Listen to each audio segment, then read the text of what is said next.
don't know. I think you do know. I do not know. You obviously have an issue with it. I don't have any issues. Listen, that's a lie. Let's start right there. Let's stop and start. Okay. Yes, you do. I don't have no. Don't. I'm perfectly okay and normal. As I'm okay. You're okay. As a fine man said to me in my 20s, Steve, problems you can solve, issues you got to deal with. Uh-huh. Yeah, and you might have some issues, my friend. That's a good one. No issues.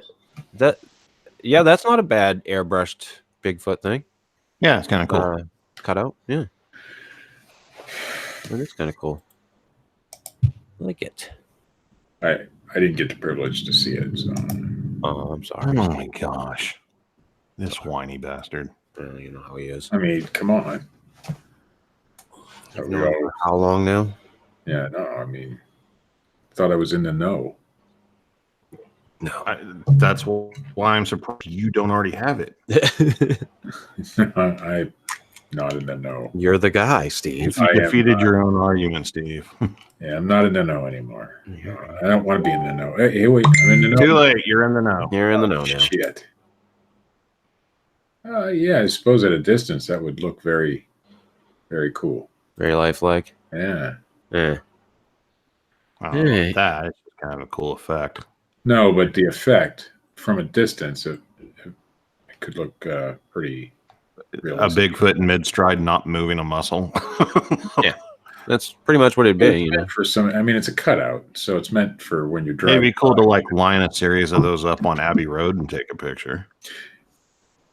Not really. That would be cool, actually.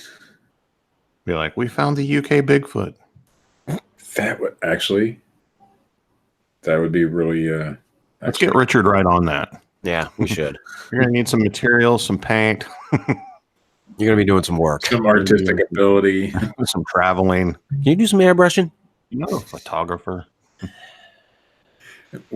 Or you could just Photoshop it. Well, who wants to do that? That's right.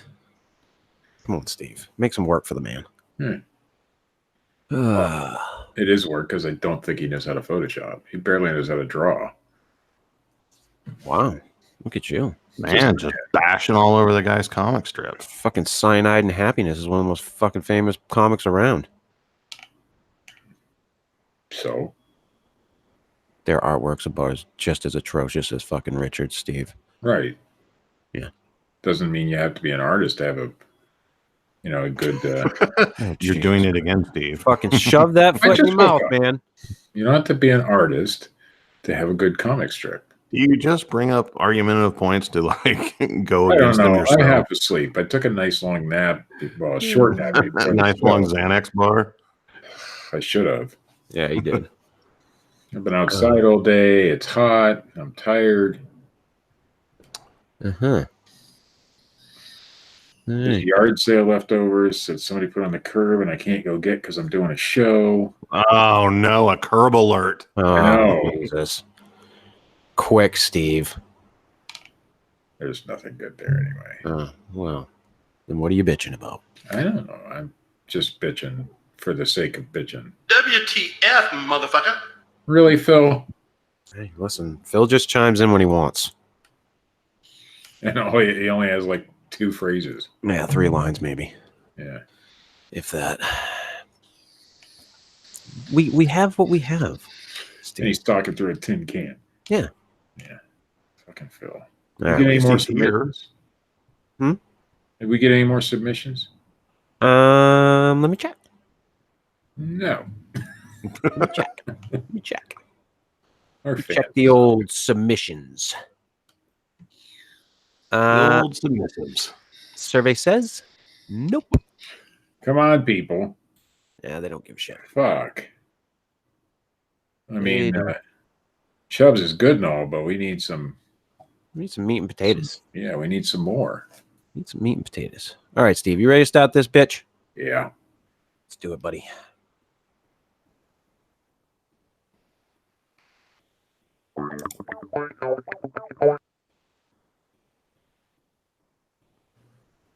Steve Alcorn's a fine investigator. Oh, fuck off.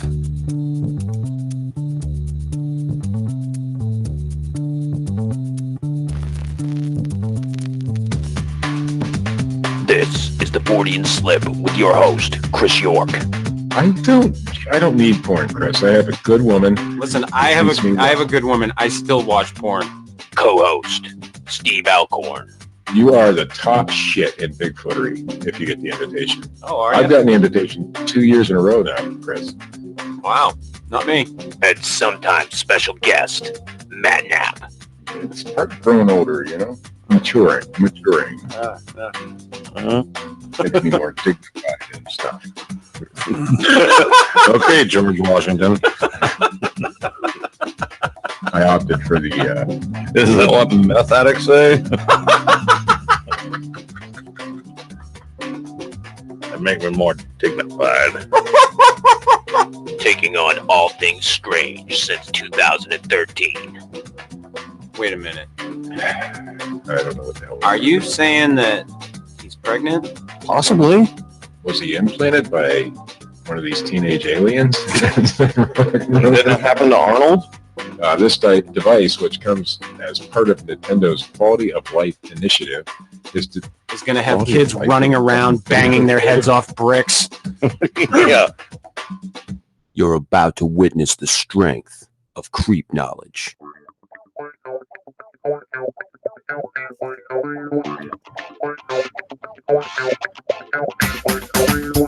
Good evening and welcome to the Fortean Slip.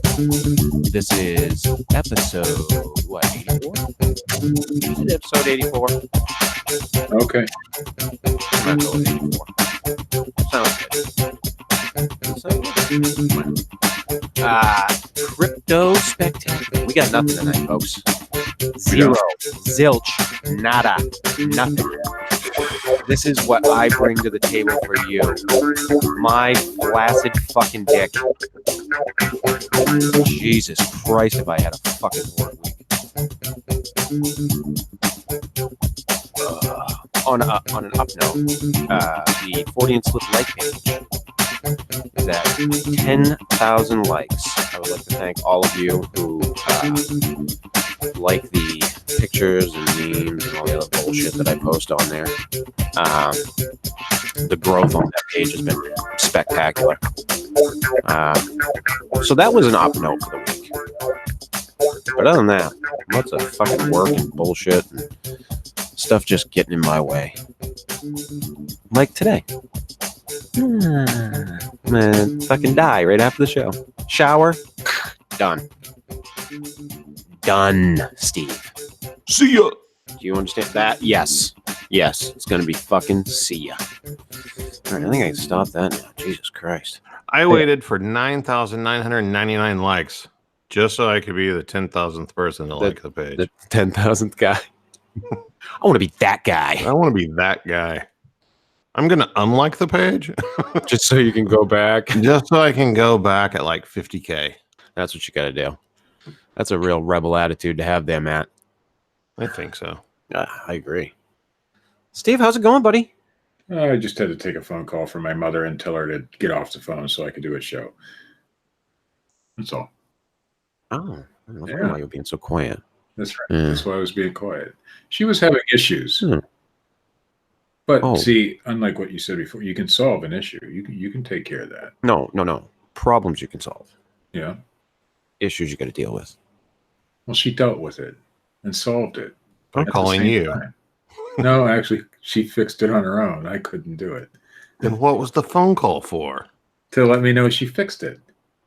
It's not needed. Yeah. She just, she Totally maybe she was irrelevant. bragging a little bit. Okay. I don't know. Guess what Was I there- did, Steve? It was her DirecTV box. She couldn't get it to work. The lights wouldn't come on or anything. And my mother is apparently an electronics genius, and she fixed it. Oh, And I couldn't. So no. My geek- wifey will call or text me information about stuff she wants to talk about on her way home. And it annoys the shit out of me. First off, she shouldn't be texting and driving or calling people or anything while you're driving. But people do it. Yes, and we do. and I'm always just like, can this not wait until you get here? Like, you could just get home and tell me the story.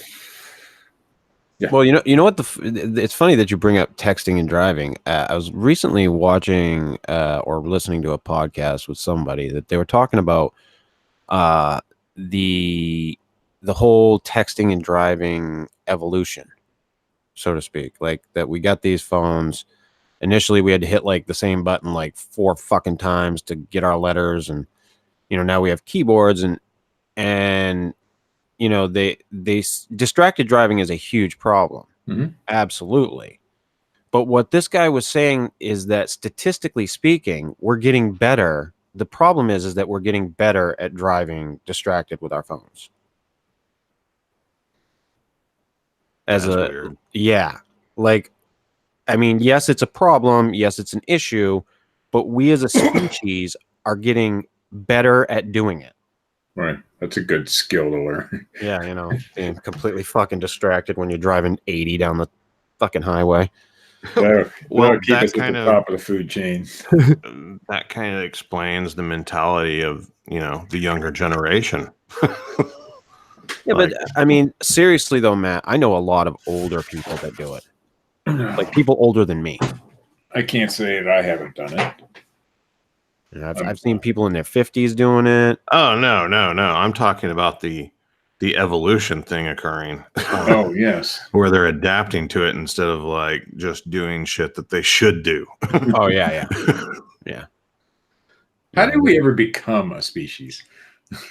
Oh God, that's a fucking age-old question, Steve. I know, but listen, I mean, we don't always make the correct decisions. Well, it's kind of funny because in like terms of evolution, it's always like the ones that like can survive in the niche are the ones that go on, the survival of the strongest and the fittest of the species, except humans. Like, because we're a bunch of fucking idiots. Yeah, But we know how to text and drive. We adapt to use other things that give us nothing initially. The smart ones had to help the dumb ones. Yeah, and it really is fascinating. You listen to or you watch like Ancient Aliens. Like I hate to go back to it, I always do, but they make a lot of really good points on the show, albeit they're fucking a disaster otherwise. But they'll talk about how here's human beings that once had hair on their bodies to keep them warm, and that went away. Like, but cold weather didn't go away. And it's just an interesting thing, like the way we've adapted, and then it also begs the question, did we even really adapt? Or were we, adapted by something else? Which is another, that like I said, this is an age-old question of where did we fucking come from? I don't know. I don't think anybody can give me a solid fucking answer. Boston, bitch. Yeah, people from Boston. I'd totally buy that. That somebody from Boston be like, "Yeah, motherfucker." That's where I got it. I was watching live PD, and this chick was getting arrested in Rhode Island, and she was going freaking nuts. I don't know what was wrong with her, other than being a chick from up there. But whenever she got arrested, she's like walking by the camera guys, and she looks at the camera and she goes, "Boston, bitch," and like spits at the camera guy. Like, first off, you're in Rhode Island. Secondly, what did the camera guy do to you? And like, what? Why bring up Boston? Oh God! Fuck it. What are you doing, bro? Huh, bro? Yeah. Oh, you got some problems with Boston, do you? Boston. Listen to this hillbilly, Ma. He's talking about Boston. Fuck it. If somebody told me that it all came from Boston and they were from Boston and they're like their heart and soul was in it, I'd be like, all right, I'm down. Yeah. Yeah. It's either Boston or Philly. Yeah. Let's let them fight over it to the death. Yeah. The entire city of Boston and the entire city of Philly. Just fucking go at it. It could work. Christ.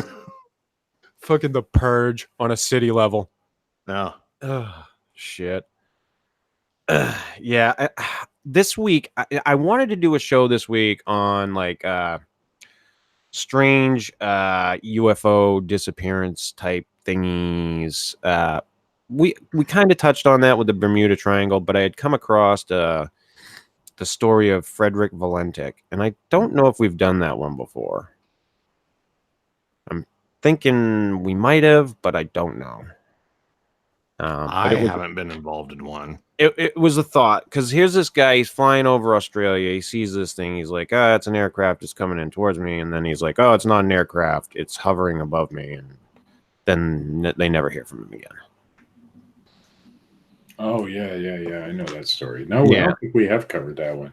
No, I don't think we have, but that's one of the things that I have on the table for a future episode. But I want to like flesh it out with some other things. I thought about that we could go back and talk about the Malaysian flight, whatever the fuck that was, and a few other things. But when I had come across that Frederick Valentic story, I can't remember where it was recently, but it's one of those stories where you're like, that's just kind of fucking odd.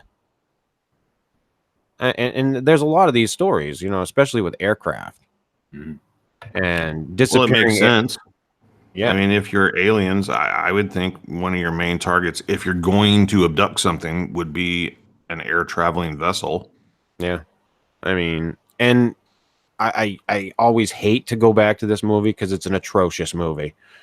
But Millennium, these time traveling people from the future who are stealing people in planes about to crash to repopulate the future. Yeah. Yeah, it head spinning shit. What? Huh? Ooh. Lost? Ooh. Oh, motherfucker. Have you started Dark yet? Not yet. Oh, fucking hell. See, I got to watch Chernobyl first. Oh, no. You don't. But I want to. You might want to, but you don't. I'm just about done with it. And that show it's had my head spinning more than I think any other show that I've ever watched, including the OA, motherfucker. I don't know what you speak of. Oh yeah, we're supposed to wipe that from the record. But The OC was a great show. What's that? The OC was a great show. Fuck off, Steve. The OC, you're such a dick. I just know that it was a show. Fucking Beverly Hills 90210 is a great show, Chris. Doesn't that go along with what we're talking about? Anything by spelling is a masterpiece. That's right. Luke Perry, Chris. Is that what I sound like? No, Oh, that okay, was me making you into a douchebag. Well, you don't. You didn't have to go very far. I mean, you didn't have to go that dramatic with it. And for the record, Steve's the one that turned me on to Dark, and he didn't even finish it. I never did finish it. No. But I mean, I forget what I got. Part I got to. I think I got in like 3 episodes when I messaged you. Yeah. And I was like, I'm fucking hooked. Yeah, it's a good show. I can't stop watching it. It's got everything. They always keep you wondering what's going to happen. I mean, it's. Well, my favorite thing to do is to like pick out who's who in which timeline. Because there's time travel and all kinds of other bullshit that goes on in this show. And I don't want to ruin it for anybody because I hate when people ruin shit for me. But it just every episode I'm just going, what the fuck just happened? Pretty much. I think there's yet to be an episode where at the end I've just been like, That's how I was whenever I watched Dukes of Hazzard as a kid. well, yeah, I mean, Bo and Luke. Bo and Luke did it again. Again? With a fucking bow and arrow? With a bow and arrow and a Molotov cocktail? Well, they did have all that moonshine in the back. Oh, yeah. What else are you going to do with it? I always like the concept of like the moonshiners that weren't drunks. Yeah. We just make it and sell it. Yeah, that's all we do. That's it. We just keep them people hooked. By Jesus.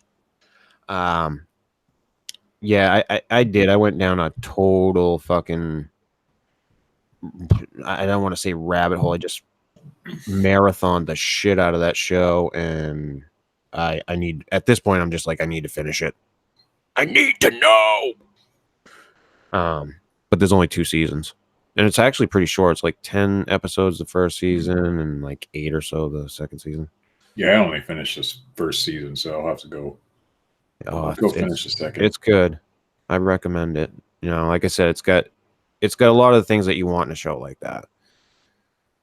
You know, it's a small town, tons of fucking secrets, and there's time travel, Steve. Time travel's good. Time travel fucking makes the world go around. I mean, if you think about it, Steve. Is that the show where they're like in Germany and some kid disappears? Yes. Yes. Yes. So it's all dubbed into English. Season 1 got good reviews for sure. Yeah, I'm enjoying it, and I'm in season 2 now. I'm almost done, but I'm really enjoying it. That's why I quit watching it. Actually, is because season 1 had ended, I believe, and season 2 wasn't out yet.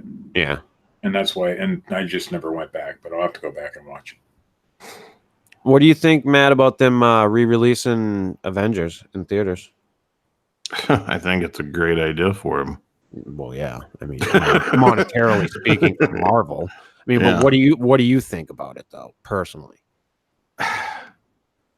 Kind of a douche move. Yeah, that was the first thing that came into my mind. Was like, that's kind of a dick move by Marvel. Like, I think if you're gonna do that, you need to like wait. Yeah, didn't they like just several years? Yeah, the movie came out in April. So is it technically even a re-release?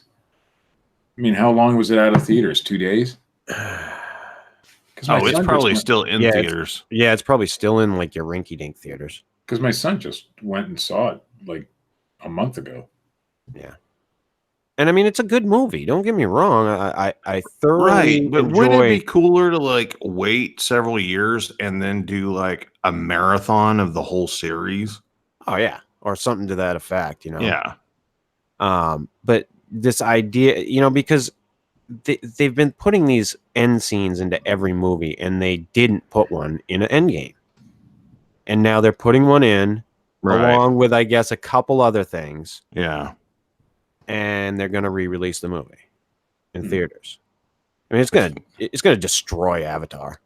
Like they're doing a director's cut release, but in theaters. Mm-hmm. Yeah, it's just a same movie. What? Same movie, just with a few added things. Yes. All right. Which will be enough for people to go back out and watch it. Yeah. Again. People will go So see you it. paid $17 or something to watch the first time, and now you're going to do that again. Yeah. Oh. Asses in seats, Steve. And buy your popcorn and your peanuts and whatever else you get at a theater. Overpriced shit. Yeah. Oh, no, wait. Popcorn and peanuts. That's a baseball game. Sorry. Yeah, you get your hot dog and your peanuts, and you holler over to the guy, your big foam finger. You're fucking in the middle of Avengers and fucking Tony Stark and fucking Captain America having a serious conversation. Hot dog here. Yeah. Get your hot dog here. Waving a big number 1 around. Fucking, he'd get punched so fucking quick. Yeah, but wouldn't that make the movies more exciting if they did that? No. Yeah, No? if you had like brawls in the middle, no, Steve. Like, I don't know if you're aware of this or not, but now you go to the movies and you're like laying in a bed and they're bringing like food to you and drinks. Oh, yeah, that'd be awesome. Like recliners. Yeah, you can literally, and you're right though. You can literally get like these pods now. Yeah, you can go see a movie in like a pod, and you're like in a bed. It's crazy. Like my problem was always staying awake once the lights went down. Oh, like yeah. putting me in a bed and liquoring me up. Like you're not. You better turn the Dolby up. That's all I'm saying. Amazed by people who can fall asleep in movie theaters. Oh, I do. I'm blown away by it. I can't go see a movie. I went to see the when they rebooted Star Trek, J.J. Abrams. Mm-hmm. I went to see that in a fucking IMAX theater. And my second wife fell asleep. At an IMAX? Yes. Now that would be difficult. Dead of fucking sleep. I'm like, fucking I nudging fell her. asleep during one of the Matrixes. Well, if it was Revolutions, I totally understand. I don't remember which one it was because I was asleep. I fell asleep. I fell asleep during Michael. If it was anything after the fight scene with Smith in Reloaded, I totally forgive you. Did you hear they're talking about making another sequel to that? No, Oh yeah, because of the popularity of Keanu all of a sudden. probably. And what the hell, man? That pisses me off. What? That people all of a sudden are liking Keanu Reeves? Yeah, but When like, you and I have been liking him since Point Break. yeah. I mean, like, think about all of the fucking amazing roles that he's played. Oh yeah. Like the characters that just nobody will ever forget about, you know? Yeah. And now you got these like younger people walking around. Oh, are you talking about the John Wick guy? The John Wick guy. John Wick guy? And they're making a John Wick fucking, what, 4? Yeah. Like the John Wick guy was fucking Neo. They're going to fucking have fucking, the John Wick series is going to be like fucking Friday the 13th. Ted Theodore Logan. Come on. Yeah. Bill S. Preston Esquire. I mean, Which is also coming back. yeah. That's going to be a disaster. I was listening to him talk about the whole plot of the movie, and I thought that was kind of interesting. He was saying like that, you know, they're in, you know, in their 50s or whatever, 40s, 50s, and that they still haven't written the song that's going to save the world. I was like, oh, that's awesome. But by them coming back and doing that movie, that's just proof that Keanu really is the charitable guy that the media says Oh, yeah. he is. Yeah, because there's no reason for him to do that. No. None. He's doing that for fan service completely. But when are we going to get the Biodome sequel? Oh. Man, why? I'm sorry, that was too soon. Why? Pauly Shore's crying right now. He should be. Yeah, well, he's got his mother's comedy store to run now, I guess. Yeah. So, I think she passed away, what, like a year or so ago? If I Yeah. remember correctly. My uncle, many moons ago, worked for the most popular comedy club here in town. Mhm. And Pauly was a regular visitor there doing stand-up, you know, in Tulsa, Oklahoma. Mhm. And my uncle was just, you know, always talking about like, yeah, he's a raging cokehead. Like he's usually too fucked up to like finish his set, and like he's always trying to like hire hookers and stuff, and just, you know, that total disheveled like piece of shit has been comedian that you think of. That's him. Yeah. I saw him on Rogan, God, it must have been about like a year ago now, and talking about his movie career and all of that bullshit. And I really enjoyed listening to him. I know that. But you got a lot of these guys, they fall into that fame, and then they, you know, fame is a weird and fickle fucking thing. Definitely. And it does strange things. Some people it doesn't affect them much at all, or so it seems. And then other people it really fucking throws them for a loop. But yeah, Pauly Shore was a phenomenon. Yeah, he The was. fucking weasel. The weasel. Oh, dude. I mean, like, how many years? Fucking God.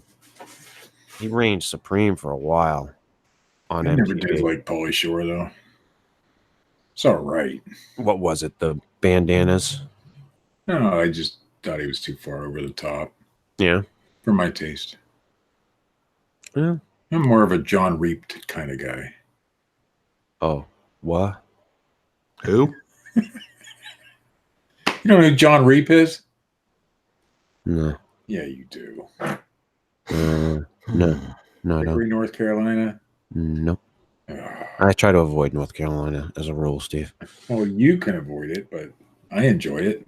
All right. Well, you enjoy it all you want. Yeah. I just Never mind that.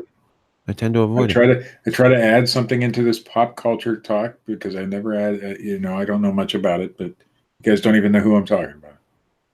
How can you see this? Do is you the know thing that the pop in pop culture stands for popular?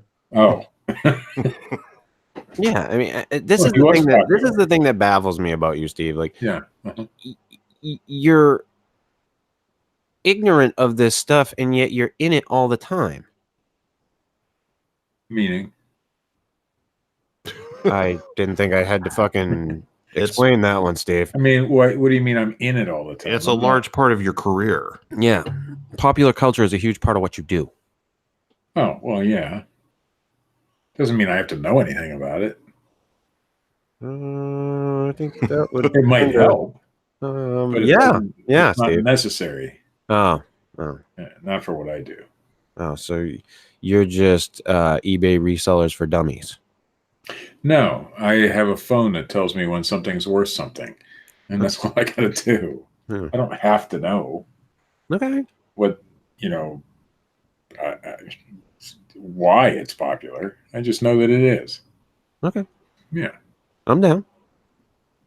Whatever you need to do, Steve. Hmm. It fascinates me that you're so pop culture ignorant. Yeah. Well, I am. So what were Matt- you into in your 20s? Oh God. Jesus What's this, Christ. Matt? What were you like into in your 20s?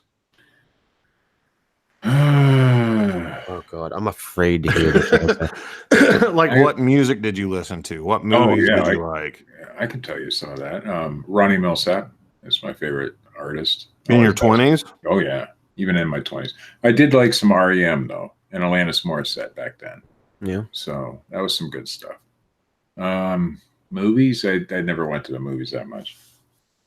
So, Well, you had television, right? In this commune that you lived in. You watch TV. Quantum Leap. I loved Quantum Leap. Yeah. What's the other ones? Quantum Leap. I watched a lot of that. Yeah. Murder, She Wrote, Barry Mason, what? Matlock? No, I watched all those, but not on purpose. So my grandparents liked that stuff, so I had to watch it. Yeah, I was in the same boat. Yeah. Little fucking Highway to Heaven, Steve. Oh, well, Highway to Heaven was okay. I mean, it is kind of paranormal-ish, right? Some guys come down. Yeah, from fucking heaven, angels coming down to fucking help people, and So, just yeah. happens to be Michael Landon. Speaking of, Spiders. Oh, I love He just spiders. happens to fucking make women's vaginas instantly wet in that time period. That was his superpower. What's that? speaking of, rest in peace, the guy that played Willie. Free Willy? No, Willie, the dad on Alf. Oh yeah, Oh, I did That not guy know. died. yeah. I posted that on the slip. How old was he?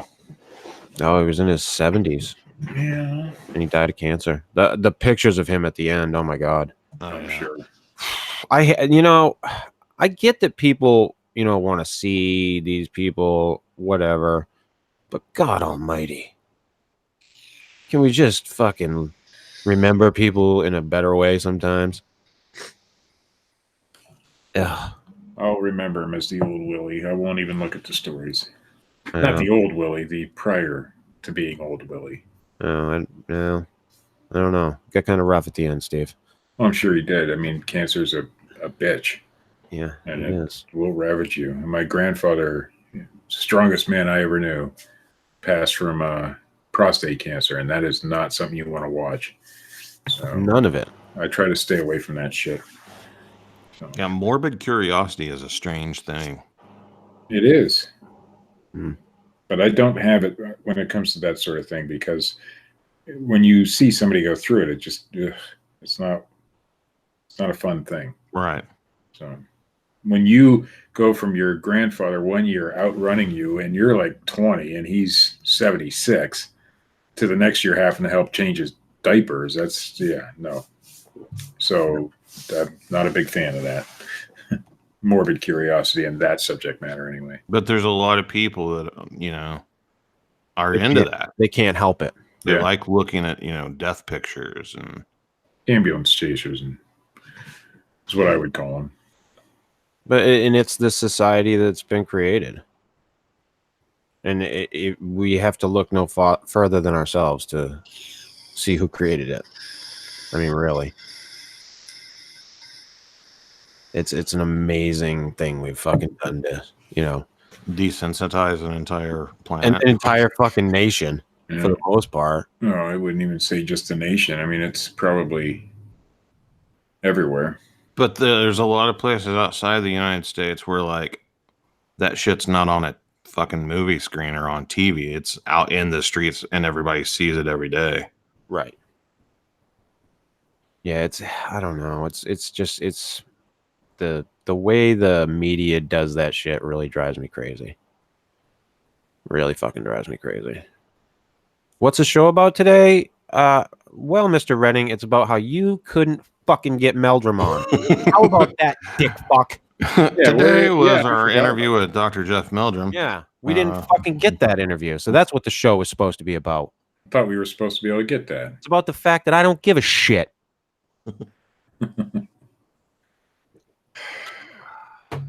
Well, even if Ryan submits a producer, clip, he's not it. he couldn't get Meldrum. He couldn't follow through on his promise. Yeah, that's a horrible, follow through. Yeah. I can do it. Oh, he doesn't like you. Duh. We fucking said that. We fucking said it, Ryan. Oh, he tried?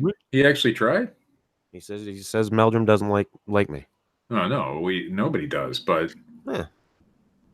How do we know he actually tried? I mean, that's an easy thing to say and believe.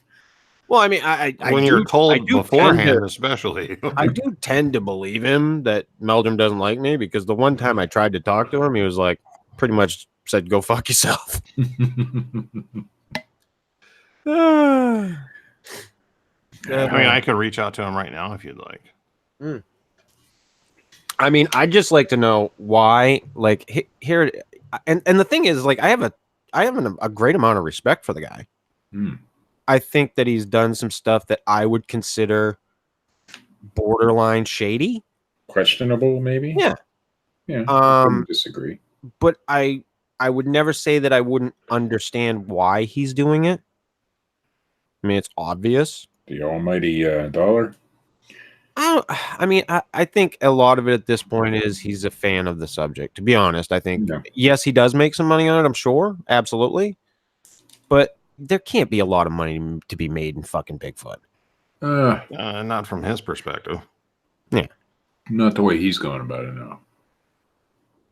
I would say absolutely that he does have a certain degree of passion for the subject,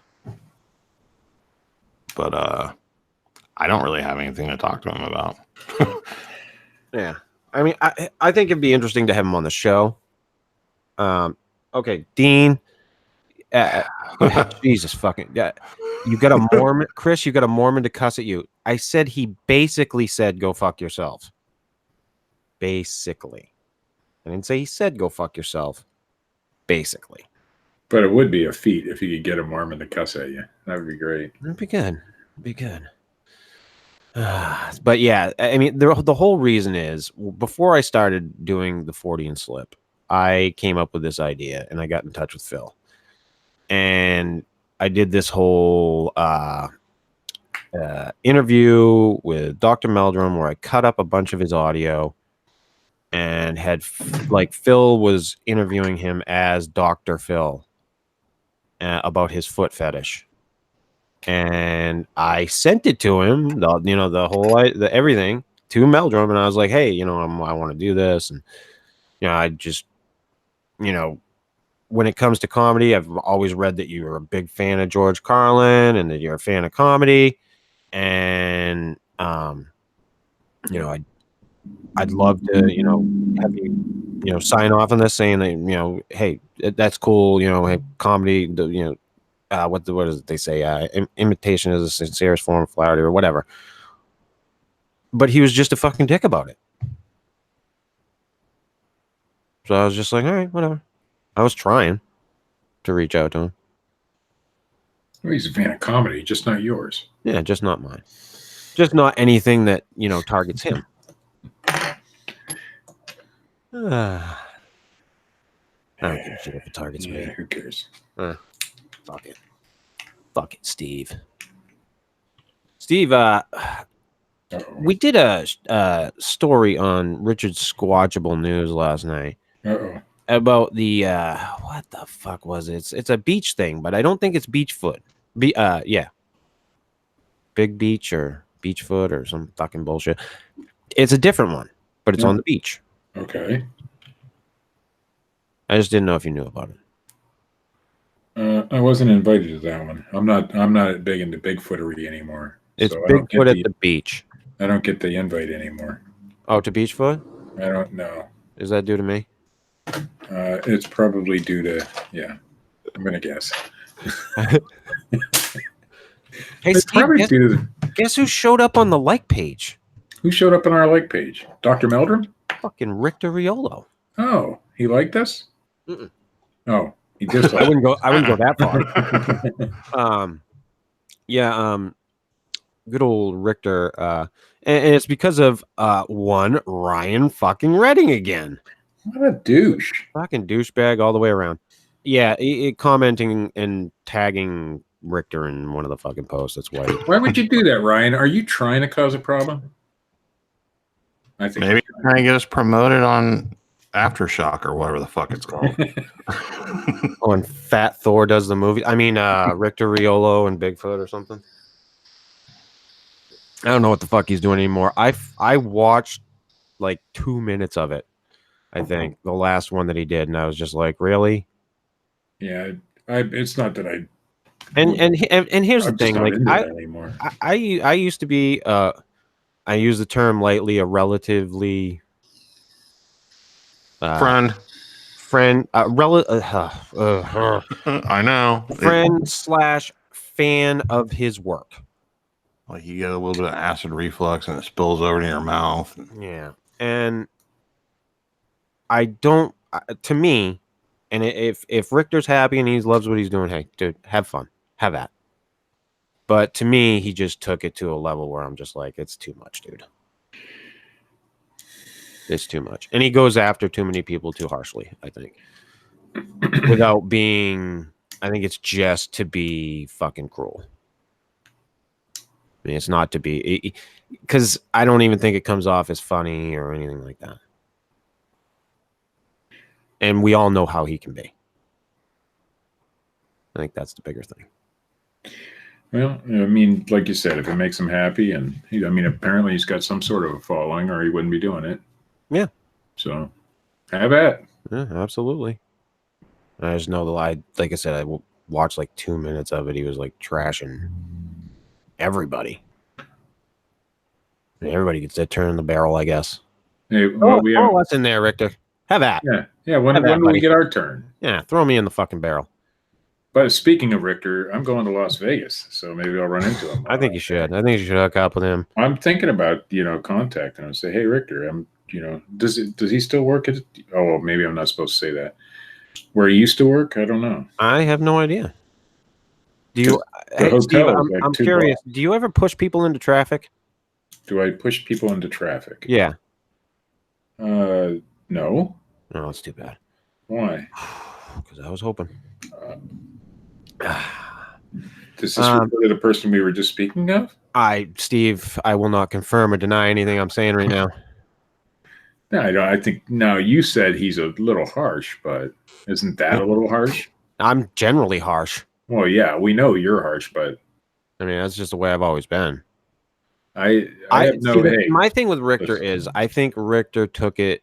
He started off one way with the After Hours podcast. Which was I enjoyed being part of that show. I did. And I used to be a fan and watch / listen to the show. And I just don't like where he took it. I think it's a whole different show now. Yeah, it's completely different. So, I mean, good on him and good luck to him. So, Hey, if it works, it works. throw us on there. I'll go in the barrel. Fuck it. I've already been on there once. You have? Yeah, because he was talking about me smoking weed when I was using a vape, a fucking e-cigarette. Because the whole time smoking fucking weed. Dude, Yeah, you're if just I one was of those. smoking fucking weed, I'd admit it. I do every time I fucking do it. Which is every time. Relatively speaking. Hey, And here man. on turn 3 at Daytona. Godzilla. Well, I live in Sturgis, man. I'm telling you. You fucking live somewhere. So yeah, we didn't get Meldrum. I'm upset. Hey, Ryan, could you get us Richter?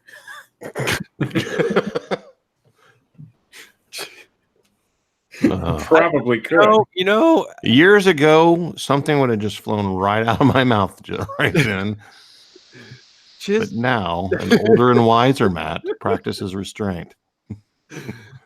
I mean, just for the fucking gag, I'd do it. You know he does listen to our show, right? I know that he's always been a Well, let's just line him pay up attention then. to bullshit. Hey, can you get Jeff Kelly? Can you Oh, get Steven Jesus Schroefert? Christ. Can you get Michael Merchant? Wait, yeah, wait a minute, Michael Merchant. wait. Stroivert, I would fucking take. Yes. Yeah. And the reason I know you have a fucking issue with that one, but I take that Muppet motherfucker because, for one, we're tunnel buddies, and for two, You're what, buddies? tunnel buddies, Steve. I don't want to know what that means, but I kind of here comes that morbid curiosity. What's a tunnel buddy? Matt, Should I look Steve, that up? Steve, or- it's when two men have been. Oh to the yes, same okay. hole, Now I know. I Steve. got it. You don't have to explain. Yes, Thanks, Steve. because that picture is coming into my mind. And go ahead. Yeah. Welcome to the program, Steve. I got it. Glad now. you could join us. I just never heard it referred to. I would take him in a fucking second. All right. 2 points right off the bat. A, we're tunnel buddies. I mean, I just got to respect that. Come on. 2, he owns a bookstore. Fucking Yes. love bookstores. Yes. I may not love his, but I love bookstores.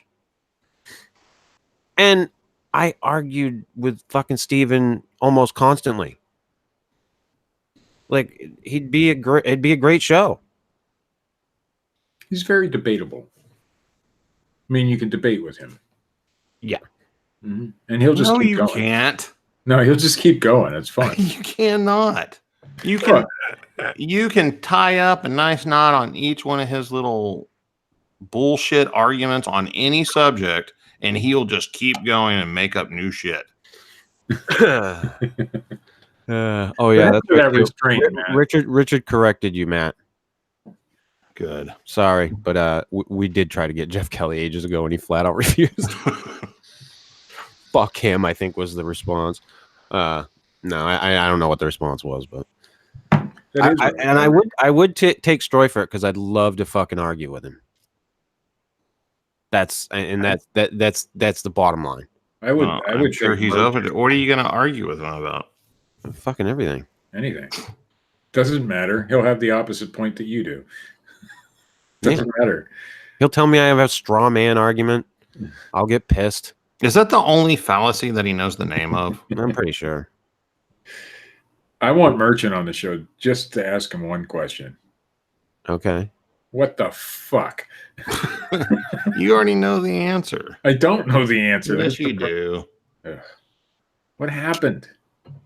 Nothing happened. The classic sellout move happened. Fame. Yeah. Fame happened. What kind of fame? The kind that comes with The market that he was trying to go after, he realized was dying and much smaller than the other market. But that market isn't any good either, is it? Wake up. That's all I'm saying. Wake up. Like I said, I'm not in the know anymore. Yeah, I mean, and Merchant, like that's another guy. I had a ton of respect for him. A ton of respect for him in the beginning because what I saw of him initially was a guy who was like, okay, let's go out after this Bigfoot thing and let's do it scientifically. And it was like, I was just like, wow, here's a guy that's like singing the song that I'm singing. Like I'm marching to the same fucking tune. And then I don't know what the fuck happened. Yes, No. you do. It was overnight. Well, I do, but I mean, like, I And don't then under- some television producers got involved, well, what I don't and we had to get understand- on a show. Well, yeah, but it was before that, and it was like for stupid shit. Like he got like this fucking power hungry mentality about the quote unquote group. Oh yeah. Now, Oh, see, yeah. I was just introducing myself to all of you guys whenever that was going on. Yeah, and he was just like throwing his weight around, and it just got really fucking weird. And Everybody does fucked up shit though. yeah, Hey, we all do. yeah, absolutely. And you know, if Merchant came out tomorrow, or any of these guys came out, just fucking around. Let's go back to the scientific shit. I might actually have respect for that, because at least they're being honest, right? No. No, not necessarily. This was an experiment or something. I mean, I'd like to at least hear that. So wait a minute, Richard's saying he's banned from the coalition because he's cussed out Stroifert. So if I cuss out Stroifert, he's just gonna hate me. What's the point of being banned in the coalition if you don't ever go to the coalition? Well, and like I'm fucking tunnel buddies with the guy, Steve. Well, Hey, You the gotta coalition respect used to that. be my hangout. Yeah, it used to be mine too. Yeah. we could fucking talk about the Freeman footage. Ooh, He loves that. That's his favorite. Yeah, every time I bring it up, I'm pretty sure every time I brought it up on this show, Although I'm Made- leaning, mention in the comment. I'm actually finally leaning towards the fact that he's right on that. You think so? Oh yeah. Hmm. Phil disagrees, by the way. Well, I'm not Phil, so I'm telling you. Well, Phil disagrees. Phil can. Go. I like the of the video quote unquote evidence that we have. I like that, and I like the Patterson Gillen. Yeah, I mean, I can't say the footage is horrible. It's just the more I look at it, the more I question it. So that's all. And I think that's good. I think that's part of growing as a person. Sorry, Yeah. I'm working while. Oh, you just work right away, Steve. Yeah. You just work right away. Yeah, we've got Ryan right on the case, Matt. Awesome. He's, Oh, what's he doing? Who's he getting? He's messaged them all. We will see what comes back as a reply. Probably no, but we'll see. Most people hate Chris. No. That is a wicked No. generalized statement, dude. I am a motherfucker, all right? Oh yeah. But I don't think most people hate you. no, most people don't hate me. And the fact of the matter is that most people that I have an issue with, if they talk to me, they wind up realizing that I'm not as much of a dickhead as they think. That I'm far Just more Slightly less of a dickhead. understanding and open to new ideas than they think. And I wasn't naming off a list of people that I think hate you. I was naming off a list of people that hate me. Like, so what if we have some in common? Wait, people hate. But like either way, like that list was like what, a few names compared to the hundreds of people in the Bigfoot community. So like, I think we're doing pretty good. Yeah. And like I said, most of the people that we talk to, if they wind up talking to us, they're like, oh, wow. Yeah, I mean, Claudia is a fine example. Mm. We completely disagree with her, but yet we were able to have a discussion with her. Yeah. And I would treat anyone the same way. Well, for a very long time, I felt obligated for whatever personal reason to call out any bullshit that I saw. And if you got caught up in the people that I was calling out, sorry. Yeah. You have your opportunity to prove me wrong and to counter argue, but if you can't, I can't help that. If you choose to hate me because of that and I hate call you, me Matt. names, like go right ahead. I hate you because of that. Like it's never been anything personal until they cross a personal line with me and get all shitty about it. But you know, it's And that's usually what happens too, Matt. yeah, because they can't, like, I'm not going to sit there and call something out that, like, I'm unsure of. You know what I mean? Yeah. Like, I'm going to be pretty certain that I'm right, and I'm going to have, like, reasons for my way of thought, and they're going to be pretty damn logical. I like to have all my ducks in a row. Yeah. Nowadays, I don't focus on it as much because I've pretty much given up on that. Who gives a fuck? Like, there's so many people putting out just bullshit that, you know, it'd be a full-time job. Oh, yeah. And I got other shit to do. Yeah, that's, I mean, and what did it really do? Nothing. Yeah. Yeah. And you know, I just did that show with David, the Down the Rabbit Hole, about people getting lost in believing things. And the whole James Randi. And how he's proven time and time again that people are full of shit, deceiving you, lying to you, and yet people still pay him money. They don't go away. No. The biggest one that he busted was Peter Popoff there, the televangelist. He figured out that his wife was feeding him information through a earpiece, and he wound up going bankrupt, but now he's back. Oh, Been yeah. back. Yeah, it didn't. People don't care. Yeah, it did nothing to stop him. Nothing. Uri Geller. Now he sells fucking shit on QVC. Like, smashes watermelons, you know? Yeah. Oh, that's Gallagher. wrong G. Or his brother. Or his brother.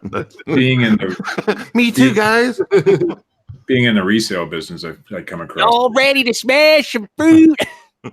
being in the resale business, I come across things, and so I come across a lot of religious type items, and you wouldn't believe the amount of money that's still being made by reselling Jimmy Swaggart stuff, and a lot of these guys who were, you know, disgraced ministers or whatever. The money's still there. People still follow them. Well, And yeah. it's crazy to me. But they went after people that they knew would, like, buy into what they were selling. Yeah.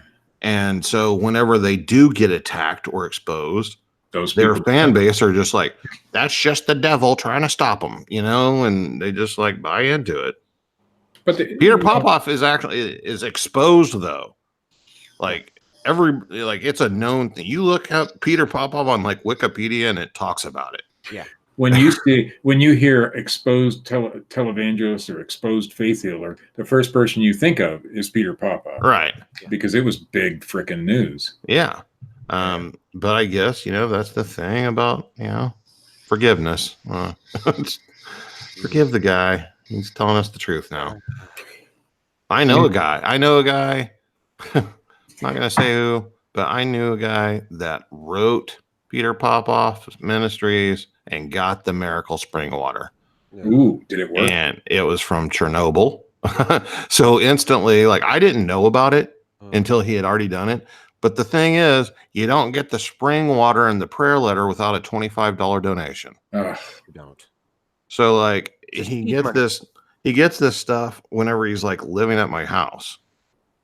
And so I'm here whenever he gets it. I'm just like, what the hell is this? Like, what are you doing, man?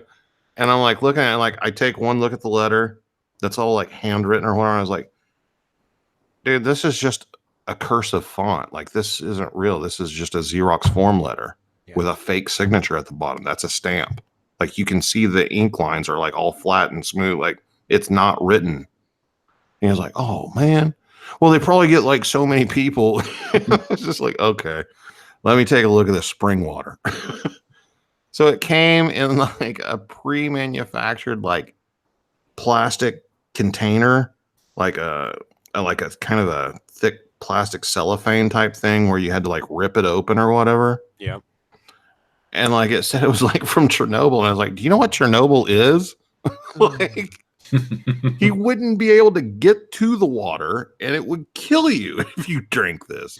Like, what are you doing? Like, and so I like showed him what like Chernobyl was and everything. I was like, dude, How could he not know Chernobyl? I don't know, but like that was part of the whole gimmick. Is like this spring water came from Chernobyl and wasn't affected by the radiation, and I'm just like, wasn't affected.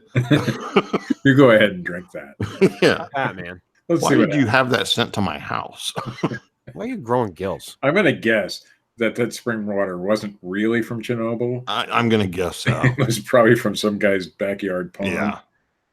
Yeah, it's like fucking Poland spring Tap water. water. Fucking Poland, Maine. And they sealed it up so tight so you could, when you open it, it all spilled out, so you couldn't go get it tested anywhere or anything. It would dry up before you got it there. Well, that was the whole thing. I was like, how much did you pay for this? And he's like, I didn't have to pay for it. It's free. And I was like, you didn't send any money. Well, I mean, if you give a $25 prayer gift, they send you this stuff. Oh, a prayer gift. Yeah. And I was just like, you know what? There was one time whenever I bought a book out of the classifieds about how to start a home business and 100 ideas to get you started. Ugh. And it was just like a pamphlet of like bullshit that would never work, like craft items. But I did how the many same people thing. spent that buck, you know? I did. Not on that particular book, but how to buy cars at government auctions. Remember those ads? Yeah. Yeah, I bought that. And then it came COD. And my mom was so pissed off. It was like $60. Oh, But she had to pay it because she didn't know what was in the envelope. And there are people out there that like host these conferences and stuff, and they become millionaires off just tricking people and just being able to talk a good line of shit. My favorite one is reprint this information. You can make them, those ones. Mm-hmm. And it's like Xerox. I mean, bad. You know, the old blue machines that you had in high school? oh yeah. Bad Xerox copies of Yeah, and then you shitty send that to information that was barely written in legible English. It was Yeah. horrible. Sending out chain letters. Yeah. someone. Ugh. Oh, I fell for all that stuff when I was younger. There's so many fucking scams though, and the thing about like the televangelists and so on and so forth, that the fucking world's been ending for so long now. Every week. I mean, can we wrap this shit up? I got stuff to do. But that's not just television. I mean, that's most Christians believe that the world's going to end soon. Yeah, I mean, I'm throwing it there, but I mean, But if the preacher's on TV and is asking you for money, he's probably not legit. Just saying. Or performing miracle healings on television. yeah, Jesus Christ. Oh, my grandma loved that Benny Hinn. I'll tell you Oh, what. geez. He's Did knocked she? out more old people than anybody I know. And I used to follow Benny Hinn, believe it or not, when I was, because I was young and I was in church, I was a churchgoer and all that. And I thought, man, that guy's pretty amazing. Until I read this prophecy that he had. And I was going through my grandma's like an stuff. L. Ron Hubbard book. Oh, it was so bad. It was like he was what he said about gay people and that being gay would be the end of the world or something like that. It was so horrible. I'm like, wait a second. Where the fuck is it then?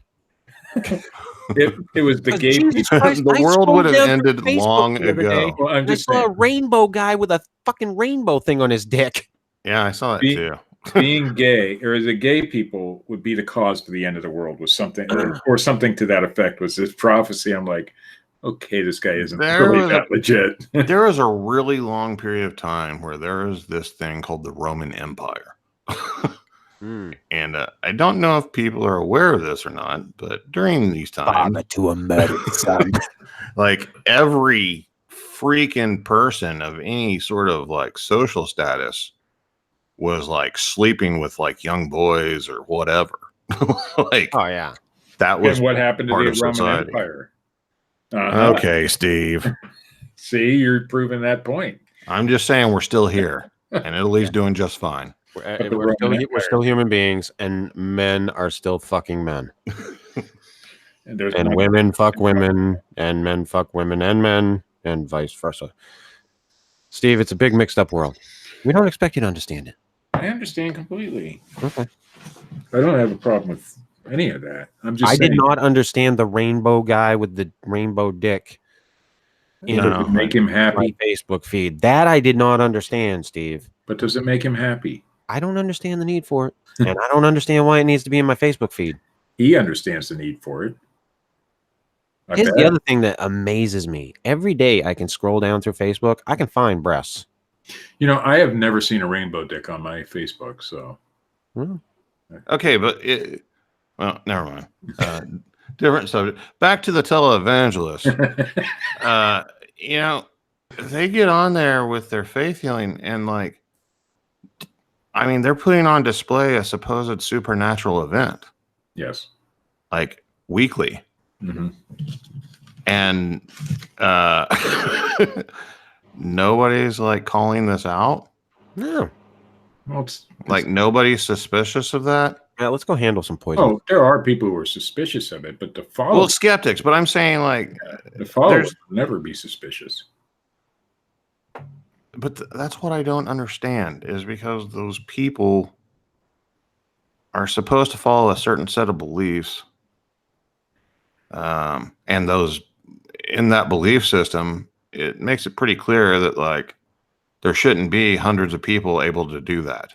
No, in fact, I don't think anybody would actually have the ability to do that. Right. If you believe in the Bible, I mean, that's something that should be exclusive to. But it's not just the Bible. I mean, faith healing is a big business globally with every religion, Yeah. Oh, yeah. especially in India. India, you have like businesses that are just faith healers. Isn't that where like the psychic surgery came from? Yeah. Was India? Yeah. I remember that big craze. I mean, there's places in the world where a doctor is just anybody that wants to be a doctor and opens up shop. And like you can go there. Like they don't have to have a doctorate. They don't have to have something that says they know what the hell they're doing. And they can like, here, take this, do this, say this, chant this, burn this, kill one of these. Like, and people just pay them money for it. Well, on that subject, Matt, did you catch the John Oliver story on medical examiners? No, I did not. Oh, so we live in the age of the crime investigation show. Oh, yeah. Fucking everything is crime investigation. It's fucking NCIS. It's fucking CSI, or it's fucking Law and Order. I mean, it's just been that way for years. And all this time, you know, we see, well, the medical examiner said that this was the cause of death, or the fucking, you know, the forensics said this. Blah, blah, blah. We just get inundated with all this bullshit. Well, come to find out, like most medical examiners / coroners don't have to be doctors. I did not know that. Yeah. Yeah. In quite a few states, it's, and I've always wondered why the coroner is an elected official. yeah, exactly. Like anybody can, you don't have to be a doctor. And that is crazy. And the fact that we still let that happen today. Yeah, that's weird. And the coroner usually has like some major pull within local government. Like they have access to whatever. Mm-hmm. And like if something about like if the county sheriff department or whatever, like, or the city finds a dead body, like they're supposed to immediately alert the coroner to come out. Like it's weird. And like the coroner has to like sign off on it sometimes. Yeah. And they're just like a nobody.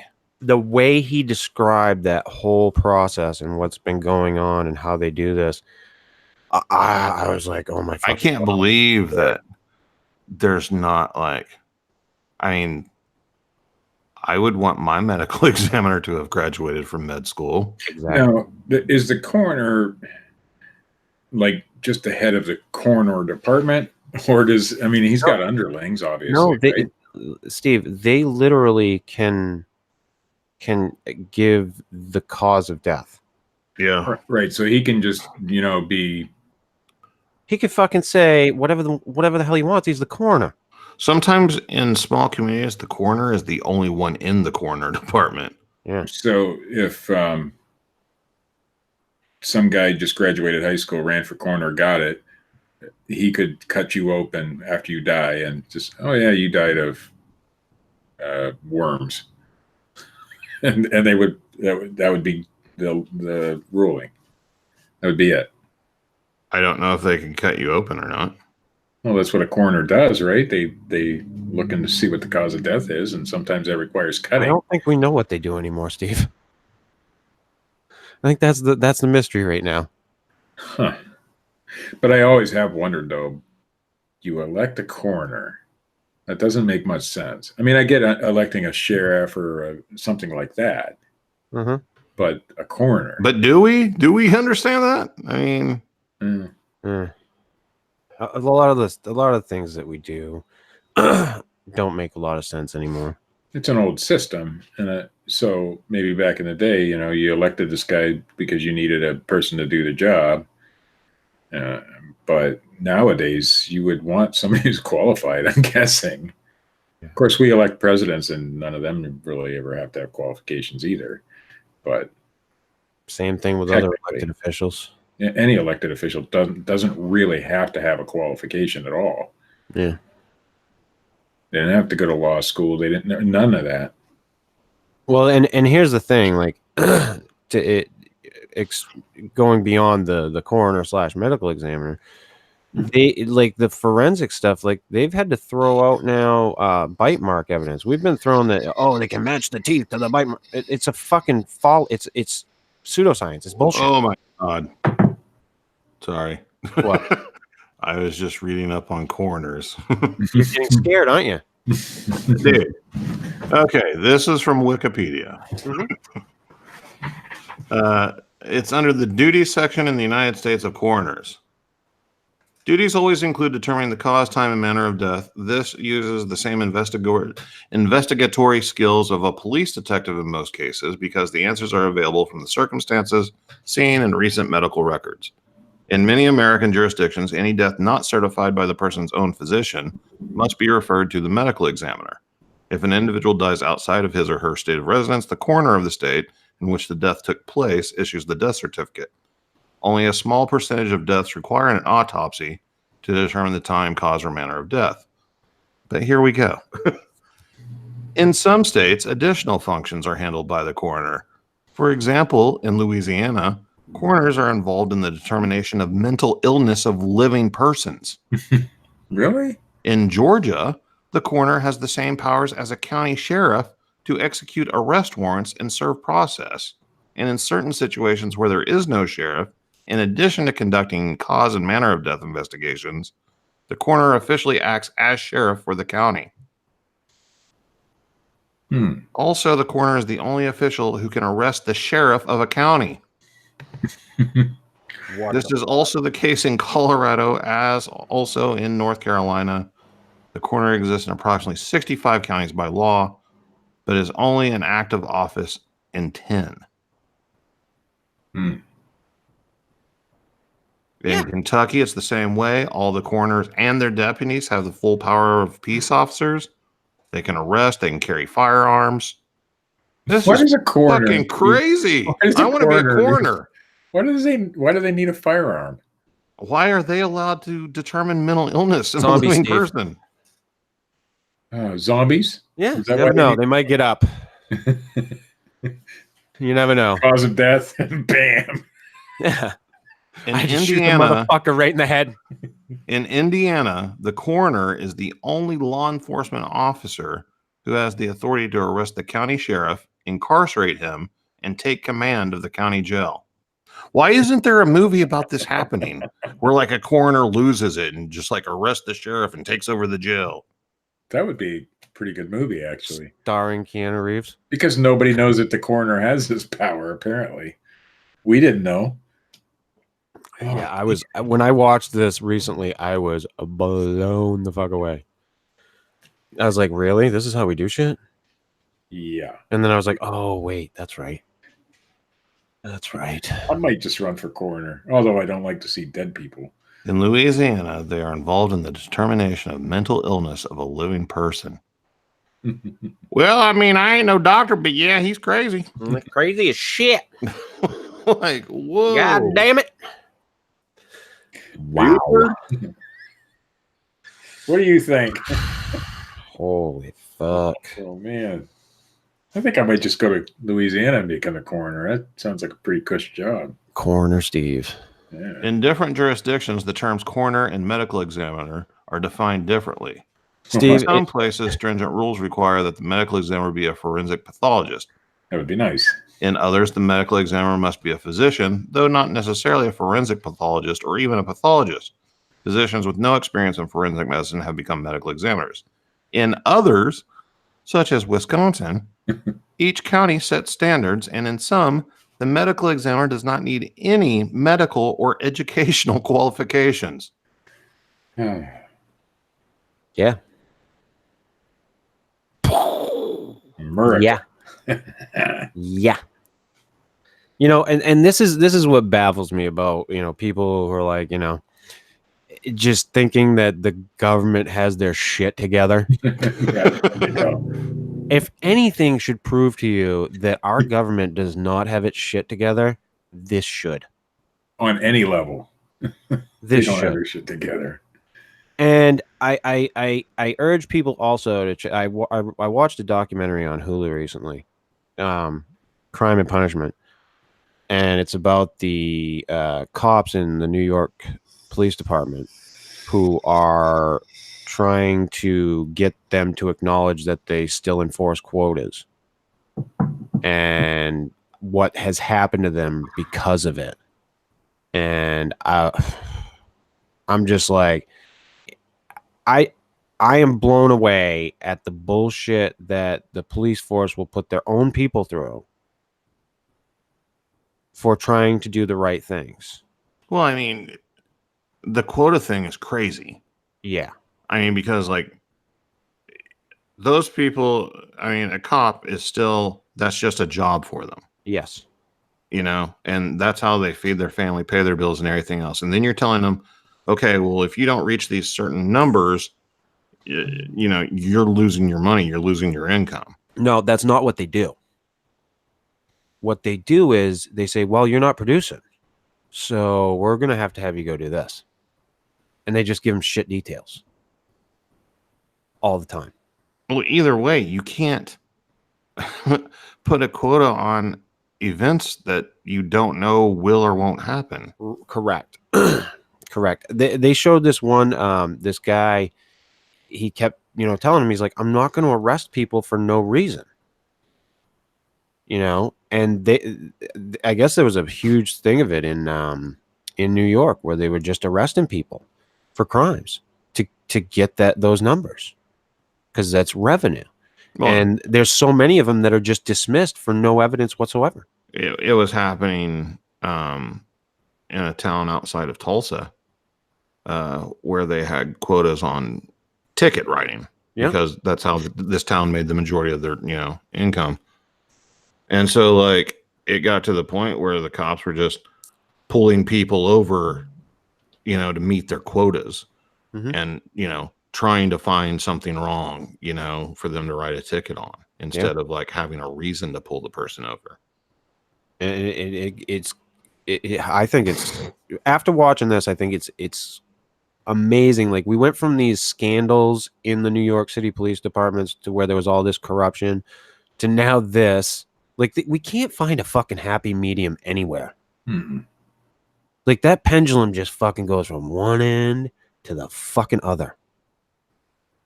And it's like, why? Yeah, there doesn't seem to be a fair and even shake in any area anywhere. Yeah. Why is it so fucking hard? I don't understand it. You know, and I think a lot of it has to do with the way that the shit gets run, and then it becomes politics and bureaucracy and bullshit. It all shakes down somewhere to money and power. Yeah. But I mean, I remember, I don't know about you, Matt, but I remember, because you grew up in Tulsa, which is a little bit different from where I grew up. I grew up in a small town in Maine, everybody knew the sheriff or the police chief or whoever. We all knew him. We knew most of the police officers on the police force.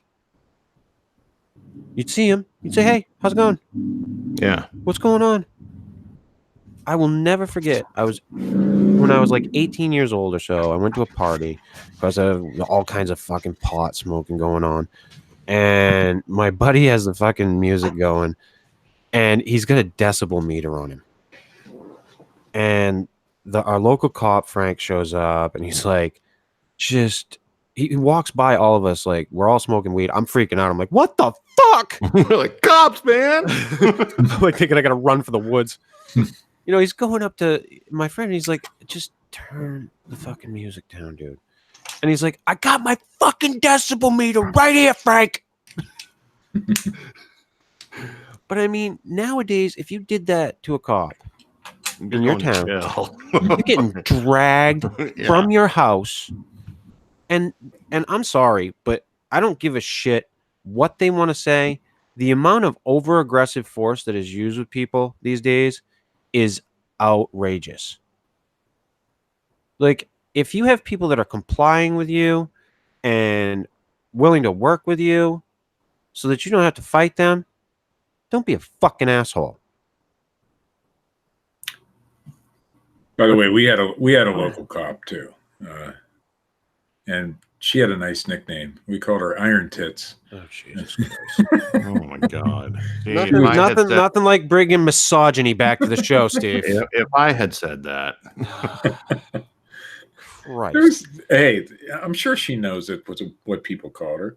Her name was Kim, her first name, and her husband's name was also Kim. what did they call him? Kim. He was a cop too, I believe, but in a different jurisdiction. Yeah.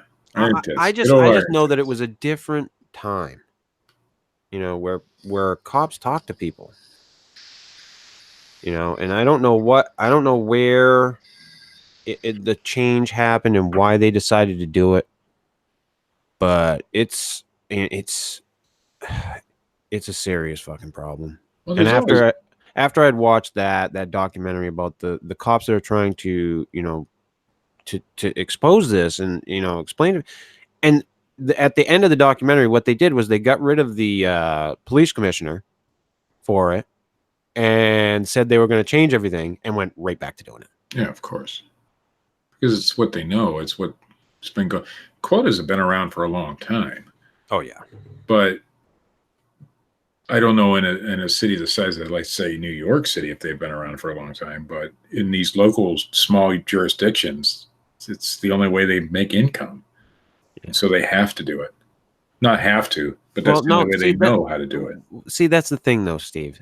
They don't have to do it. No, they don't. And they shouldn't be doing it. Unless a crime is being committed,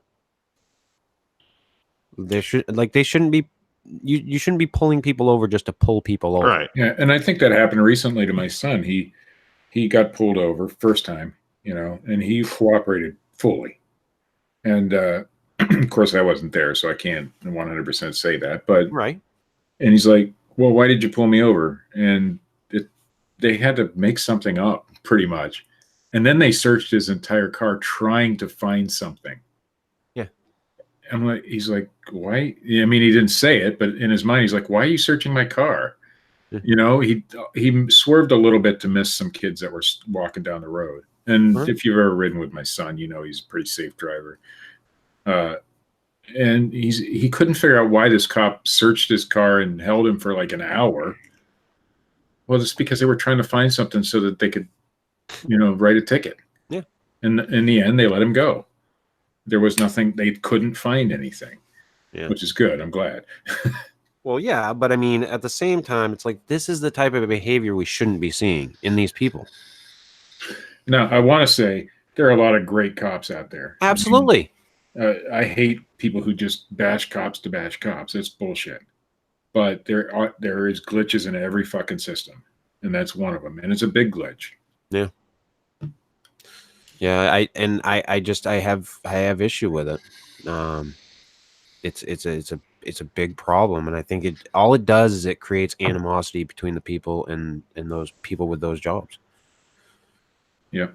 And it's too bad, but fucking hell. I don't Steve, you think- got any news this week, buddy? I think I do. Good, because I'm done talking about this bullshit.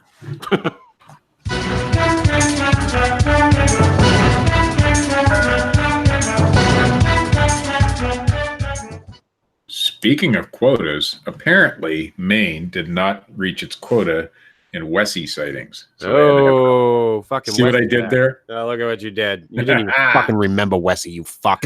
I do now. NewsCenterMaine.com. There's a big old snake in Augusta. You pretty close to Augusta there, Chris? No, fuck no. Well, Maine's a pretty big state. So. Yeah, Augusta's north. North. Oh, yeah. Well, that makes more sense then. Nancy Cronin says she wanted to keep this 8 or 9 foot long molted skin for her son, but the game warden said no. A Fayette woman, Fayette? Where's that at? Is that up by Augusta, I'm guessing? I'm assuming. Yeah. I got quite a surprise Tuesday morning when she found a very large snake skin in some bushes in Augusta. Nancy Cronin was on her way to a chiropractor appointment when she noticed the reptile's abandoned skin. Cronin says she immediately called for a warden just in case the snake was still around. Is that what people do? I guess. Well, I guess if you're in Maine and there's little tiny snakes normally and you get a giant one like this. You don't see a lot. I mean, there are some snakes that get fairly big up here, but you generally aren't going to see anything even close to that. Yeah. She says she wanted them to investigate it so that it could be taken care of properly. Cronin said she wanted to keep the snake skin for his son, but the warden said he needed it to help identify the species of snake. Maine Warden Service Corporal John MacDonald confirmed the findings, but added, I don't know what the findings were, but added he didn't believe there was any concern to the public to it being found in an industrial area on Water Street. Oh, well, if it's on Water Street, it's got to be all right. Yeah, don't worry about them people. Yeah, Water Street, they're just, yeah.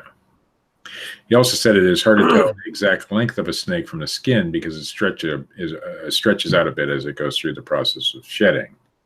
Mm-hmm. As of early Tuesday afternoon, the snake still had not been identified. Ooh. An identified snake. Yeah, the whole Wessie story, that was down in Westbrook, which is very close to me. Yeah. And I had seen this one the other day. And this is indicative of things that happen happens in Florida a lot. Only there the snakes survive. People get these animals and they get too big for them to fucking take care of. And they either get out or they just let them fucking go.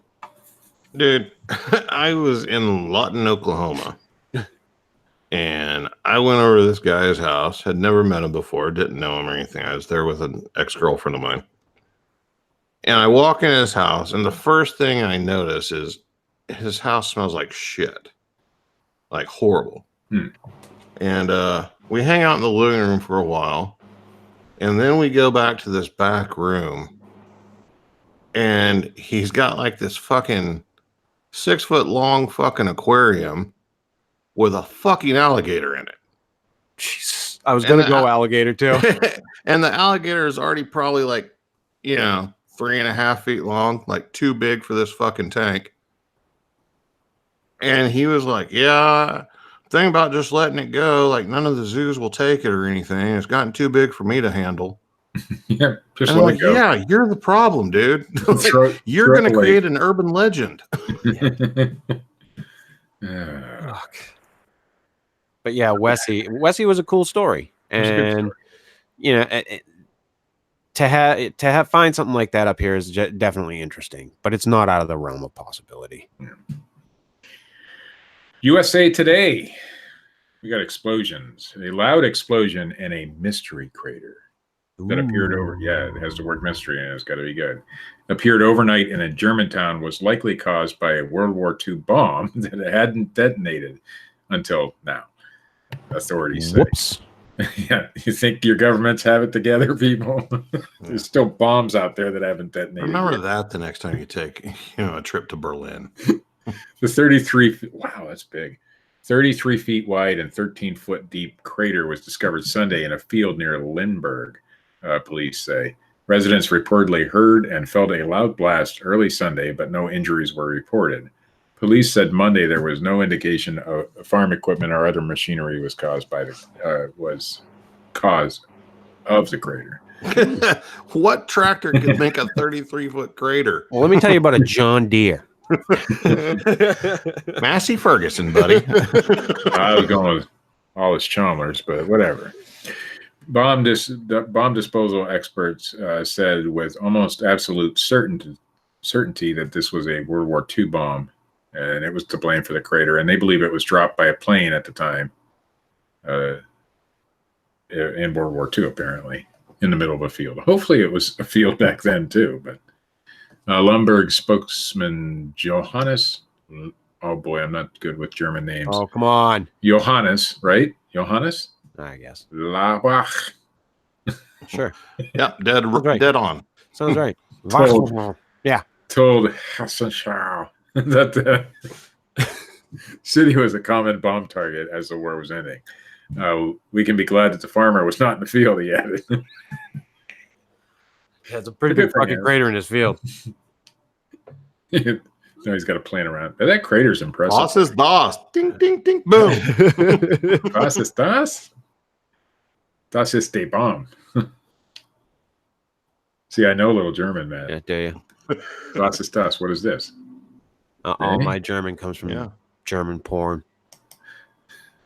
Oh, last story. Did climate change destroy the aliens? This is from the bulletin.org. Steve. Made of ice.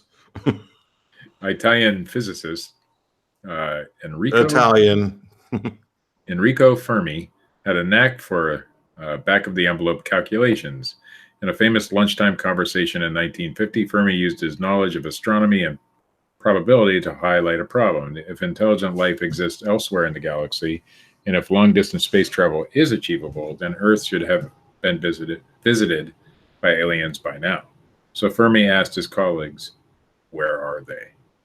Despite tantalizing hints such as the inexplicable sightings by U.S. Navy pilots recently, reported in the New York Times, there is still no reliable evidence of alien life either on our planet or elsewhere. Oh, I swallowed wrong. The discrepancy, I know there's a joke there. The discrepancy between the expectation of intelligent alien life and the absence of evidence of them is known as the Fermi paradox. The paradox is blah, blah, blah. There are so many conceivable... Should I read that? The Fermi paradox is... I lost my... Yeah, I messed up. The paradox... Okay. Yeah. Game off. Yeah, I know. It's every fucking week. It's something new. The fucking aliens are dead. The aliens don't exist. They might exist. They would have already been here by now. Fucking take the fucking nets out of the road, Matt. But, you know, I've got something for that professor out there who says they would have already been here by now. He's never met my friend Roddy, okay? Roddy takes fucking forever to get somewhere. The paradox is made more acute by recent studies that show that there are billions of planets in this galaxy alone, and that water is common in our solar system. And that they are very fucking far away. Yeah. Given this fact, it seems likely that there are many worlds where life could arise, and that some alien life forms will have advanced to the point where they can travel between the stars. So why haven't they been here? There are many conceivable answers to the Fermi paradox. The zoo hypothesis, this is my favorite, posits that aliens have accorded Earth a park-like status because human beings are unready for contact. That's probably true. We're like a zoo to them. I'm looking for the next hypothesis, but they don't say it. Yeah. There's no. Oh, then there's the rare Earth hypothesis, which claims that there are conditions that are necessary for life are extremely uncommon. For example, where there are many planets that exist with the Goldilocks zone around a star, where temperatures are neither too hot nor too cold, but just right for liquid water, the presence of which could be a precondition for life. Few such planets have a large single moon generating tides, and therefore intertidal zones like those on Earth are more rare, apparently. Another possibility is the Great Filter, a term coined by the economist. That's Thank it. you. Thank you, Steve. Robin Hanson of George Mason University, which postulates. How can I get postulates right, but I can't get economist right? Don't ask me.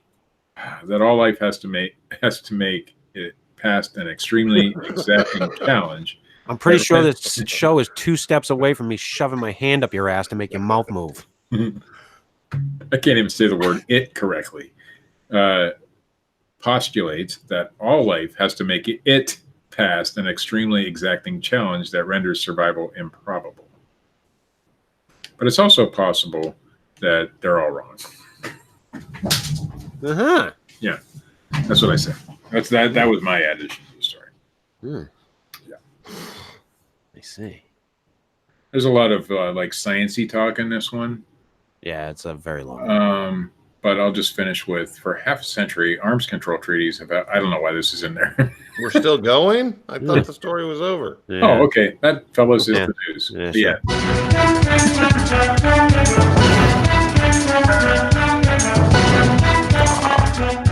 Whoa. What was that? That was me. Oh.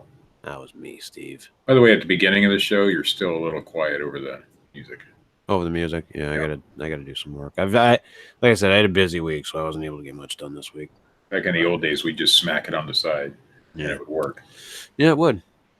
It would. And I'm not gonna play any outro music this week because I still haven't fixed that. But on that note, ladies and gentlemen, this has been the Fortean Slip, episode 84, Crypto Spectacular.